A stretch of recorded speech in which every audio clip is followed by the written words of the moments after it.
Olá pessoal, mais um vídeo de Edgley Mecânico. Hoje eu estou postando esse vídeo aqui. Estou com uma Sportage 4WD a respeito de bandeja lado direita e esquerda. Se a pessoa está em dúvida sobre a bandeja, nesse caso aqui eu estou substituindo as buchas que estava estourada, tá?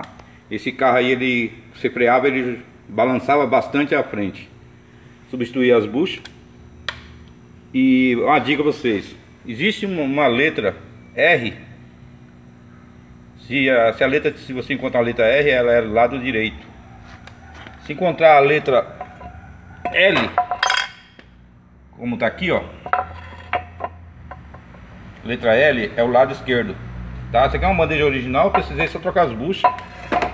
E se caso você tiver alguma dúvida sobre, se não tiver a posição da bandeja e você tiver um pivô na mão, ele é um pivô cônico, né? Ele tem uma parte mais fina na parte de baixo, na entrada, tá? A dica que eu vou dar para vocês é o local onde o pivô vai ser encaixado, que é aqui, ó. Se você encaixar, ó, ele é cônico, ó. Ele já entrou, tá?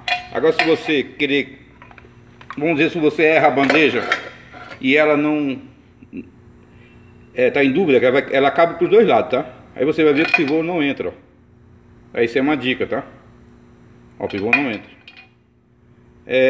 Aí você fica mais ciente que essa bandeja é do lado, vamos dizer, se for o lado direito e tá do lado esquerdo, já não vai servir, tá vendo? Aí você faz uma dica básica, tá?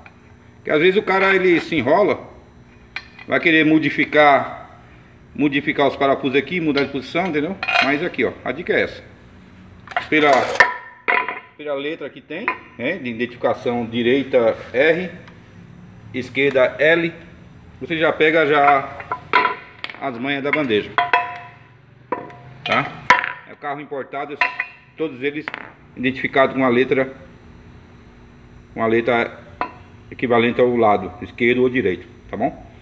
Aqui em Oficina a gente pega muito carro importado, né? Tem um Hondinha ali, tem uma Audi aqui, tem uma Mitsubishi ali, Pajero.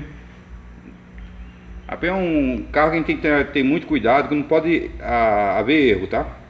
São uns carros, uma mecânica boa, muito boa, tá? E a gente encontra muito erro de montagem, tá bom?